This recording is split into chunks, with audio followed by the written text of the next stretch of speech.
Everyone 64th crochet design first step crochet design ಇದು. ಮೊದಲಿಗೆ ಬಟ್ಟೆಗೆ ಒಂದ್ಸಲ ಲಾಕ್ ಮಾಡ್ಕೊಳ್ತೀನಿ. ಲಾಕ್ ಮಾಡ್ಕೊಂಡಿದ್ದಾದಮೇಲೆ ಲಾಕ್ ಪಕ್ಕದಲ್ಲೇ ಇನ್ನೂ ಒಂದು ಲಾಕ್ ಮಾಡ್ಕೊಳ್ತೀನಿ. ಸೊ 2 ಟೈಮ್ಸ್ ಲಾಕ್ ಮಾಡ್ಕೊಂಡಿದ್ದಾದಮೇಲೆ ಸೂಜಿ ಮೇಲೆ ಒಂದ್ಸಲ ದಾರ ತಗೊಂಡು ಸ್ಲ್ಯಾಂಟಿಂಗ್ ಆಗಿ ಕ್ರೋಶಾ ನೀಡಲ್ನ ಇಟ್ಕೊಂಡು ಬಟ್ಟೆ ಒಳಗಡೆಯಿಂದ ದಾರ ತರಬೇಕು. ಸೊ ನೀಡಲ್ ಮೇಲೆ 3 ದಾರ ಆಗುತ್ತೆ, 2 ದಾರ ಒಂದು ಮತ್ತು 2 ದಾರ ಒಂದು ಮಾಡಿಕೊಂಡು ಒಂದು ಡಬಲ್ ಕ್ರೋಶೆಟ್ ಆಗುತ್ತೆ.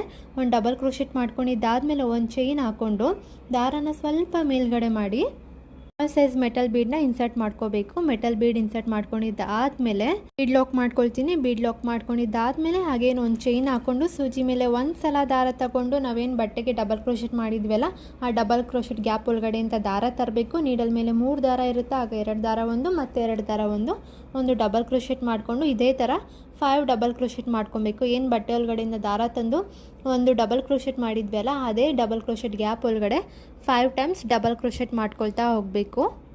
ಡಬಲ್ ಕ್ರೋಶೆಟ್ ಗ್ಯಾಪಲ್ಲಿ 5 ಟೈಮ್ಸ್ ಡಬಲ್ ಕ್ರೋಶೆಟ್ ಮಾಡ್ಕೊಂಡಿದ್ದಾದಮೇಲೆ ಮತ್ತೆ ಸೂಜಿ ಮೇಲೆ ಒಂದು ಸಲ ದಾರ ತೊಗೊಂಡು ಅದು ಬಟ್ಟೆ ಎಲ್ಲಿಗೆ ಬರುತ್ತೆ ನೋಡಿಕೊಂಡು ಒಂದು ಡಬಲ್ ಕ್ರೋಶೆಟ್ ಮಾಡ್ಕೊಬೇಕು. ಇದೇ ಥರ ಈ ಡಿಸೈನ್ ಕಂಟಿನ್ಯೂ ಮಾಡ್ಕೊಳ್ತಾ ಹೋಗಬೇಕು. ಡಿಸೈನ್ನ ಫುಲ್ ವೀಡಿಯೋ ಬೇಕು ಅಂದರೆ ನನ್ನ ಯೂಟ್ಯೂಬ್ ಚಾನಲ್ನ ಸಬ್ಸ್ಕ್ರೈಬ್ ಮಾಡ್ಕೊಳ್ಳಿ. ಹಾಗೆ ಇನ್ಸ್ಟಾ ಪೇಜ್ನ ಫಾಲೋ ಮಾಡೋದನ್ನ ಮರಿಬೇಡಿ. ಹಾಗೆ ಸೆಪ್ಟೆಂಬರ್ 1 ಕ್ರೋಶಾ ಕ್ಲಾಸಸ್ ಸ್ಟಾರ್ಟ್ ಆಗ್ತದೆ. ಯಾರಿಗೆಲ್ಲ ಇಂಟ್ರೆಸ್ಟ್ ಇದೆ ಆದಷ್ಟು ಬೇಗ ಜಾಯ್ನ್ ಆಗಿ. ಹಾಗೆ ಯಾರಿಗೆಲ್ಲ ಮೆಟೀರಿಯಲ್ಸ್ ಬೇಕಿದೆ ಆಗಸ್ಟ್ 25th ಒಳಗಡೆ ರಿಜಿಸ್ಟರ್ ಮಾಡ್ಕೊಳ್ಳಿ. ಇನ್ನೂ ಏನಾದರೂ ಇನ್ಫಾರ್ಮೇಷನ್ ಬೇಕಂದ್ರೆ ಡಿಸ್ಪ್ಲೇ ಮೇಲೆ ಕೊಟ್ಟಿರೋ ನಂಬರ್ಗೆ ಕಾಂಟ್ಯಾಕ್ಟ್ ಮಾಡಿ. Thank you friends, thanks for watching.